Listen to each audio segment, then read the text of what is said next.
Hello, everyone. Welcome to the Luminous Star channel. I am so happy to bring you another episode today. Don't forget to like and or share this post. Thank you so much.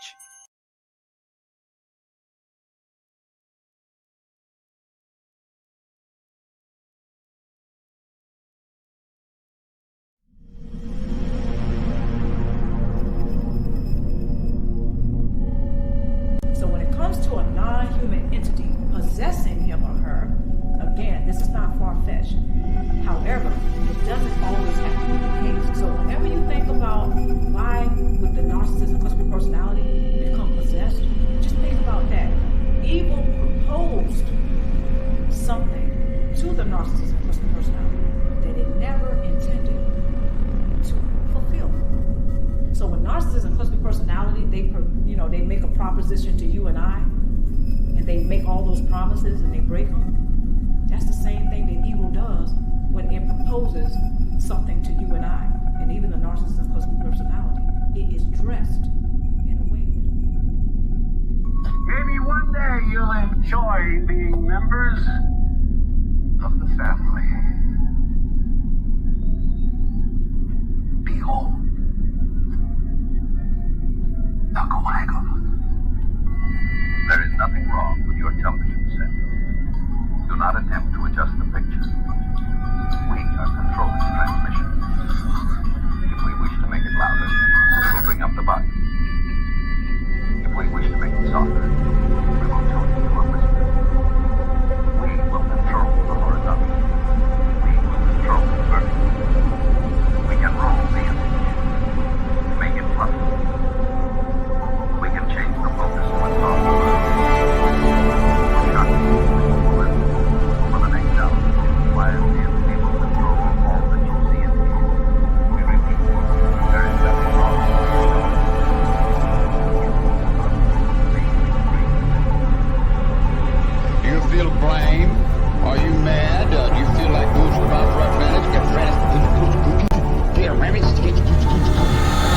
The 5 creepiest serial killer interviews. Reporters use serial killer interviews to get a closer look into the minds and lives of these notorious criminals. Hours prior to his electrocution in the electric chair for the murder of nearly 50 women, serial killer Ted Bundy gave an official interview. Some might find it creepy that Bundy stated that his parents encouraged him in school and were always supportive, yet by adulthood he seems to have had a disdain for others, especially women. Bundy also confessed to having an addiction to pornography and developed an obsession. There are many investigators who have read numerous studies and had spoken to killers after finding the correlation between pornography and violence. Interviews of Ted Bundy help to shed light on reasons why some people might get hooked on killing, like Jeffrey Dahmer, who admitted in an interview that he developed an addiction to violent pornography. Jeffrey Dahmer is one of the most notorious serial killers in modern history. In 1993, an interview was conducted by Nancy Glass of Inside Edition revealed perhaps some of Jeffrey Dahmer's darkest secrets. In his own words, Jeffrey Dahmer expresses to Glass while he was growing up, he was fascinated with dead things and taking out their entrails. Mummification was the tactic that Dahmer used to not only relive the horrid details, but to keep victims close to him. Shortly after the Inside Edition interview, Jeffrey Dahmer, age 34, was bludgeoned to death by a fellow inmate in prison. Charles Manson, a self-proclaimed messiah of evil, would say that these murders would spawn a race war that he affirmed as helter-skelter.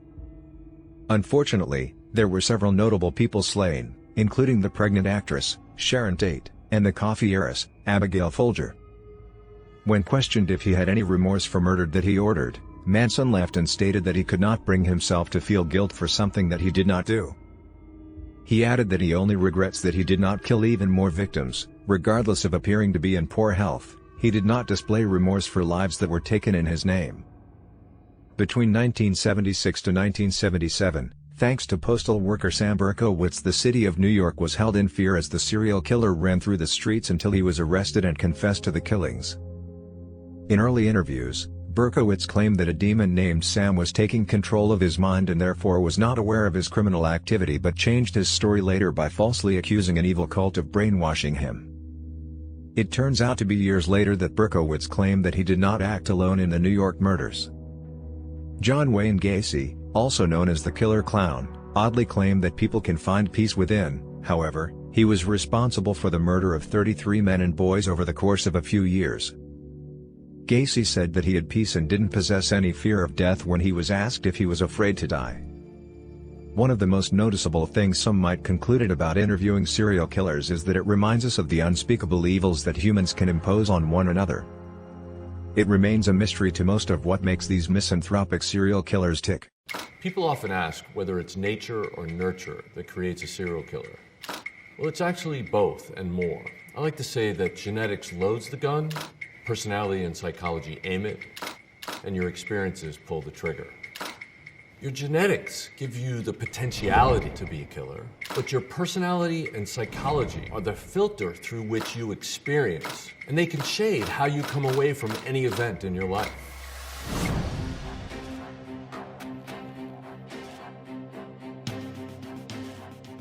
I'm Jim Clementi. I'm a retired FBI supervisory special agent and profiler in the Behavioral Analysis Unit.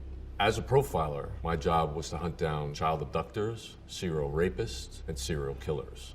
We help out where forensics fail. If we look at how the crime was committed, that leads us to why the crime was committed, and that leads us to who committed the crime. The FBI's Behavioral Analysis Unit is part of the National Center for the Analysis of Violent Crime. And as such, we study all violent and sexual crimes across this country and much of it around the world, so that we can then train law enforcement so that they can get the benefit of our research in our training. The original FBI profilers, Dick Ault, John Douglas, Roy Hazelwood, Robert Ressler, Pete Smerick, they gained this body of knowledge by actually going into prisons and interviewing convicted serial killers. They interviewed them in great detail about what they did and also how they grew up and how they felt during the entire time that they were killing people, developing this criminal expertise, and that they were getting away with these crimes. For example, from Ed Kemper, they learned that he had a very difficult relationship with his mother. So he started killing surrogates in place of her, and then he killed his mother. David Berkowitz showed how sexual frustration can be taken out on innocent people on the streets of New York.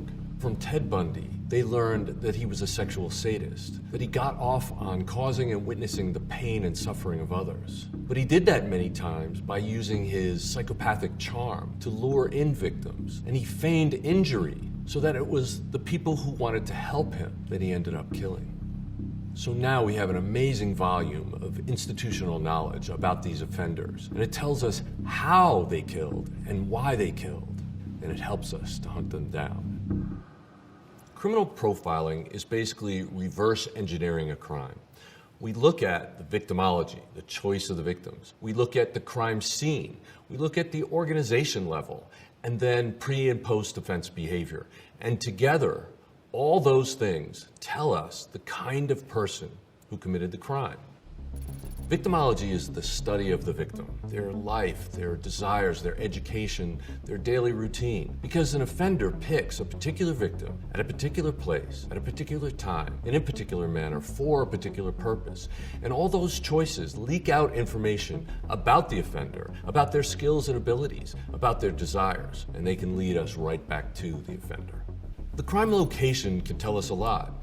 Did the crime occur on a farm in the middle of Iowa, where the only potential witnesses are a bunch of cows and pigs? Or did it happen in New York City's Times Square, where at any given moment there may be 50 to 100,000 potential eyewitnesses? Pulling off a crime in either of those locations tells you a lot about the offender.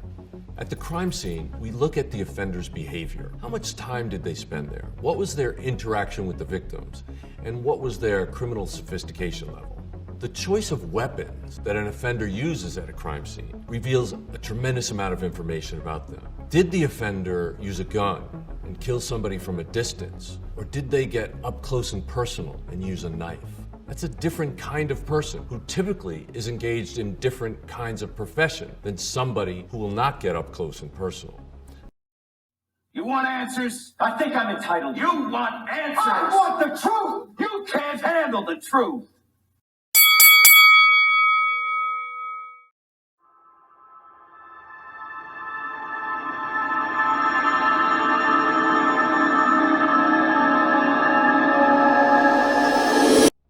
Next, we look at the offender's organization level. The two types of offenders that we see are on a spectrum between organized and disorganized. The organized offender will plan it in advance, fantasize about committing the crime, and then bring all the implements necessary to commit the crime and then take them away with him after the crime. Whereas the disorganized offender is impulsive. They don't plan the crimes out in advance. They may have lowered inhibitions because of drug or alcohol use, and they basically pick up the implements along the way and may leave them behind, leaving a lot of forensic evidence for law enforcement to find. If an offender doesn't have a very high skill level in terms of getting access to victims, they'll pick victims who lead very high-risk lives, prostitutes and drug addicts, whereas a very sophisticated offender will be able to acquire victims in the privacy and security of their own homes. It takes a much different level of criminal sophistication to be able to accomplish those two different crimes. The next level of criminal behavioral analysis is looking at pre- and post-offense behavior. If they're organized offenders, they probably did pre-offense surveillance to check out the location, maybe even surveil potential victims and stalk them. Also, we find that offenders, after they commit a serious criminal offense, will have behavioral changes that people around them might see. For example, if an offender has committed an abduction and murder, they would likely leave the area, making up an excuse, an emergency to get out of town. And they wouldn't return until everything calmed down and they felt it was safe to come back.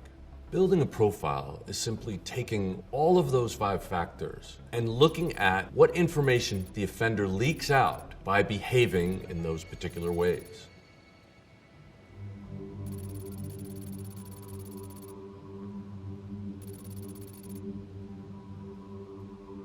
When I analyze a crime scene, I look at various types of evidence, some of which we have here. Pictures inside the house where the crime occurred, crime scene photographs, autopsy pictures, as well as an affidavit summarizing the facts of the case and the crime scene description. Typically, I'd like to ask a lot more questions and get much more data, but I think we have enough, at least now, to start a preliminary profile. So I'm looking at a case of a double homicide of a male and female. The male appears to be in his early 20s. He was shot about 5 times. He has an unknown relationship to the female victim, who appears to have been pregnant, and she was shot 7 to 8 times in her face and head and upper torso. It also appears that the male may have scrawled in grease several letters. He's found on the floor of the back room by the back door. She's found in a room next to it, half hanging off the bed with her head on a couch that's pushed up right next to the bed. It appears that she was first shot while she was laying on her back on the bed, and that she either rolled over to try to get away or was flipped over by someone and shot again, where she died in place. My first impressions are that the male victim was killed first, that he was a practical kill to get him out of the way, whereas the female victim was shot multiple times in the chest and at least once in the face and another time in the head. She appears to be the main target of this attack. So if we start with victimology, we know that the first victim, the male, grew up in this town and had left town for several years and came back. He's got no known criminal history yet. In this house, $11,000 in cash was found, 3.5 pounds of marijuana was found, and powdery substance that appeared to be drugs was also found. That tells me that they were engaged in a high-risk activity, drug trafficking. But the fact that the drugs and the money were left behind tells me there's a high probability that this was not a drug-related hit. I believe that if drug dealers were involved in this, they would have taken the drugs and they would have taken the cash. This tells me there's a level of immaturity in this offender. Somebody who didn't have the presence of mind to search for these things or didn't even think that they might be there. I would put the intelligence level of the offender at mid to low because they made a flimsy attempt at cleaning up after themselves. And that could also mean that their inhibitions were diminished by drugs or alcohol. Something that's particularly unusual in this crime scene is the letters that are scrawled on the floor, apparently by the male victim, with grease that was squirted onto the floor. They attempt, it appears, to spell out a name. JFF, and then under that BOPE, sort of a last dying declaration. This could indicate either a person or some kind of motive. As a criminal behavioral analyst, I want to determine whether this is an actual message that was left by the dying male or whether this is staging in order to misdirect investigators. So I'd like to know if he had grease on one or more of his hands or fingers, and whether or not he was left-handed or right-handed, and whether or not that was the hand that had the grease on it. The organization level of this crime is fairly low. Even though the offender brought the gun he used to commit the murders with him, he left forensic evidence behind. And that tells me he doesn't have a very high level of forensic or criminal sophistication.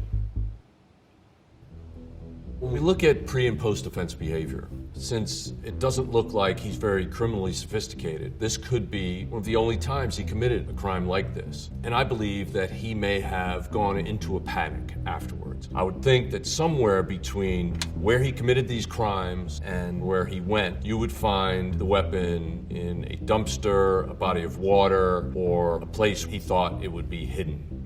I would also expect somebody like that to make an excuse to either leave the area or leave town for a period of time till everything calms down. So in this case, I believe that how the victims were killed tells us a story. I believe he was a practical kill and she was the target of this double homicide. Also, the fact that she was pregnant may indicate that the why was jealousy and that there was another person, sort of a love triangle here, and that the person responsible was the third person in this love triangle or a family member. In the DC sniper case, the entire Washington, D.C. area was terrorized for 23 days. A number of random people were shot and killed or injured. It turns out this was a longer spree that had started in the state of Washington and spanned the entire country. So I became involved in the case because I was working in the behavioral analysis unit at the time, and we consulted on the investigation. Immediately, this case presented as if it were a spree killer. 6 murders in the space of 27 hours. So we didn't think he was targeting a particular type of group. The victimology was completely random. Typically in spree cases, the offender is on the run and commits murder after murder after murder, but decompensates over that time. The rush of adrenaline and the excitement and the fear of getting away, all those things can cause an offender to make more mistakes as time goes on. But in this case, that wasn't happening. The shootings themselves indicated that there was pre-attack surveillance. This offender planned and executed 6 murders within the space of 27 hours and was a ghost. No one even saw him. That told us right away that he had a certain level of calm, cool, and collectedness, that he was probably in his mid to late 40s and had police or military training. But more than that, he must have actually had experience on the streets as a police officer or on the battlefield. Because pulling the trigger on a paper target is one thing, but taking the life of an unknown individual is a whole nother matter. So when we started the profile, we based it only on statistics. And statistically, snipers are in their 40s or 50s, white males, and they have a grudge against society or somebody in particular that they take out on their victims. Another thing about snipers is that they have a God complex. They want to take life from afar and above so they can feel omnipotent like God. And because of that, it's very important to appease them and not challenge them. Unfortunately, that's not what law enforcement was doing at the time. They called them a coward, and they said the streets are safe and the schools are safe. So the sniper shot a kid walking into school the next day. But they left a tarot card, the death card. And on that card, there was indications of duality. First of all, it said, "Call me God," which reinforced our opinion that the sniper had a God complex. And it went on to say, "This is for you, Mr. Police." And that looks as though the writer is looking up to the police, calling them Mr. Police. It also has its origins in a number of reggae songs, so that could mean that the offender had a Caribbean influence. But then it said, "Do not release to the press." And press is an older word, something that older people use, which is consistent with the level of sophistication of planning and executing these crimes, but not consistent with looking up to the police. So for the first time, we had to consider whether this offender was calm, cool, and collected when he plans and executes his murders, but he decompensates when he's writing. Or, for the first time in US history, we have a sniper team. One older in his mid-40s and one younger in his teens. But the fact is that we know that because snipers have a God complex, they don't work well together. So I theorized that the older one was actually controlling the younger one. And I went as far as saying that he may be controlling him through sexual victimization, because that would give him complete control over the younger person. In fact, 10 years after they were caught and convicted, Malvo disclosed that Muhammad had been sexually victimizing him the whole time. So in the end, our profile was that of two snipers working together, both African American, one in his mid-40s, having police or military training and experience, one in his teens. Once we released that profile, and because of other work that the FBI was doing parallel that reinforced our profile, Muhammad and Malvo were arrested within 24 hours. Developing the profile in the DC sniper case was groundbreaking because in the vast majority of previous sniper cases in the United States of America, they were committed by lone offenders who were white, or male, who were in their 40s or 50s with a particular grudge. And this case blew that profile to pieces. It's Jeffrey Dahmer, the serial killer and cannibal whose saga of evil has been given new life in the hit Netflix series Monster. I'm going to ask you some questions that are tough. In this never-before-seen video from the Inside Edition archives, he's clearly nervous. His hands won't stay still as he prepares for the exclusive 1993 interview. What questions are you going to start out with? A new generation is learning about his horrifying crimes through the #1 Netflix series. In what appears to be a psychopathic mass murder. Destination 32 clear. This world-exclusive interview took place inside the maximum security prison in Wisconsin, where he was serving 999 years. He was escorted by 3 prison guards. One officer held each arm as he was taken in handcuffs into an elevator. Nobody was taking any chances with the most notorious killer in America.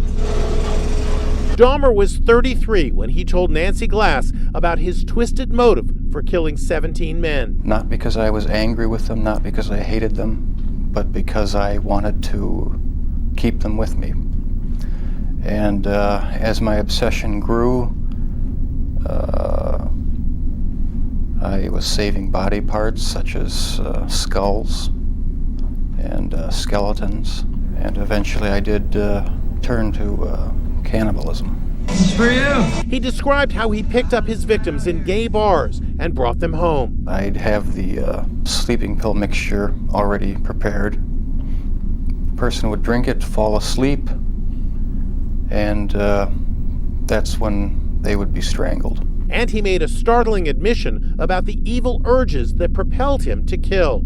Do you still feel those same urges? Do you still feel that compulsion, that obsession?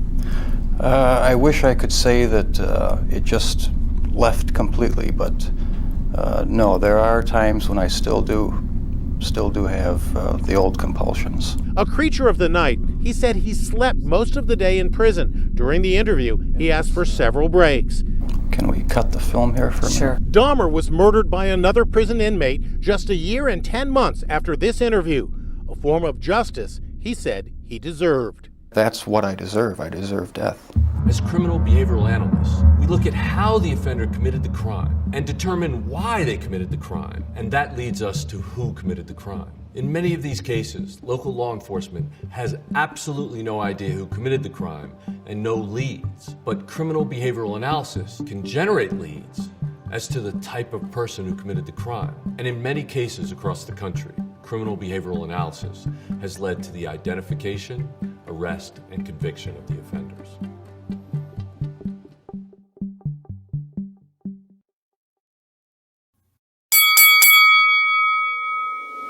Use denigration and ridicule and humiliation as a control mechanism in the following way. In the cult, it has become your new family. And Your whole status in this new family depends on them liking you and treating you nice. And if the leader keeps making fun and showing that you're a dope and that you just are a bad person, then you're so humiliated all the time. And you're going to keep working, trying to get in his graces and try to get some praise from the other people, so that in a rather harmful way it's used as a motivator. It's not a mental health producing motivator. But within those tight, controlled confines.